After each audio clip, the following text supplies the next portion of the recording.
a couple bad decisions maybe, jumping over the pile on 4th and 1. You got to always protect the ball, get a half a yard. And then a couple, I think he got his arm hit on one. And then, safety read his eyes on another one. And I can't remember the other one. But obviously we got to do a better job protecting the football with this unit. Hey, this defense continues to struggle a little bit. Is this still frustrating to third downs?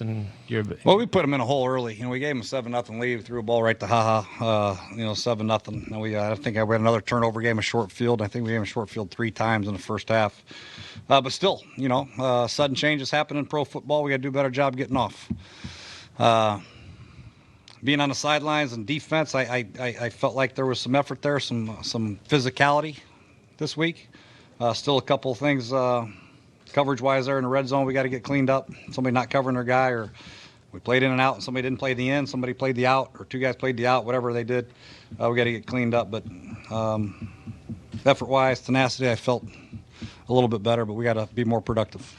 You guys had the comeback there in the second half. It looked like the quick passing game was working for you. Then you went away from that, called a couple of runs. In retrospect, do you wish you had stuck with the passing?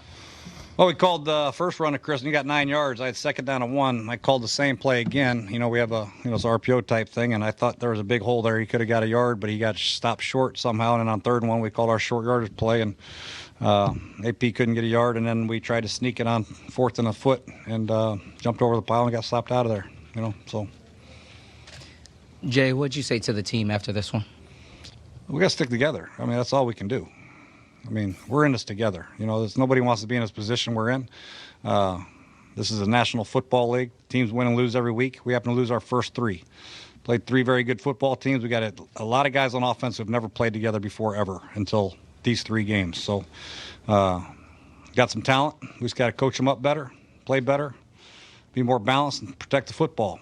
And defensively, stay after it.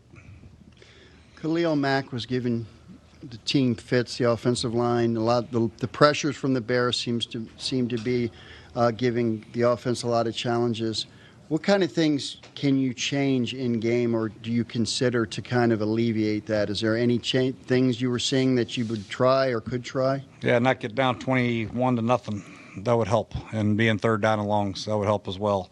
We tried a couple of different things on 1st down. We had some play action shots called, and thought we had some good protection plan going, but he got a sack on one of them. Then we lost on a looping defensive tackle on another sack, and we tried to keep tight ends in and bang them. We tried to have Chris Thompson bang him. We tried a little bit of everything. He's just a great player, and unfortunately, when he gets in the position that he was in this week today, being up and some 3rd downs, you're really going to see a special player shine, and he did. Jay, you're 0-3. You drafted a quarterback in the 1st round. Is there a chance that you can make a switch at that position? Not really, no. I think the most important thing is we have to have some continuity. I can't be changing people every 5 minutes here. So I think I got to give Case an ample opportunity to play with these new guys. This is his first time in this offense, really. Donald Penn, Eric Flowers, their first time in this offense. Trey Quinn only played 2 games last year. I made this point before. We're not going to be perfect, but we need to be better, and I think we can get better. Otherwise, if I didn't think we had a chance to get better, then I would make a change. But I feel like Case has the tools to become a very efficient quarterback in this offense and get us some victories here moving forward. Jay, I know if you could change it, you would, but 3 of the last 4 games at home, it's been 40-0, 24-0, 28-0 How corrosive do you think that is with the fans who are coming here? It's brutal. It's brutal. And, we're giving everything we have. We're not producing. We're not playing good enough at home. And we're not giving these guys a reason to use this home field advantage. And that's the most disappointing thing, because we have a great home field advantage when it's rocking and we're in the game. 3rd downs are a lot more difficult for the opposing team. Our players get more into the game. We just have not been able to get any momentum in the last home games here until here in the 4th quarter late, trying to make a comeback, but then we fumbled. So there was a ton of sloppy Some play. fumbles too. Yes. Yeah. So let's break this down a little bit here as the game is slowly coming to an end. I know, I want to watch it too. There's 21 seconds left. There's a red dot right there. There's the fans right there. Means live. Excuse me. All right, so far let's talk about takeaways here, because this was the Bears game. Wire to wire they led. Yeah, I mean, this defense is a championship defense. I think we knew that. I mean, last year we knew that this defense is a championship defense. I think they lead the NFL in takeaways since 2018. But for this team to truly get to the next level, the championship level, we need to see more out of Mitchell Trubisky. And I know you're going to see his stat line and say, what, he threw for, Mike, 200-something yards, 3 touchdowns, only 1 interception. He had, pretty good completion percentage.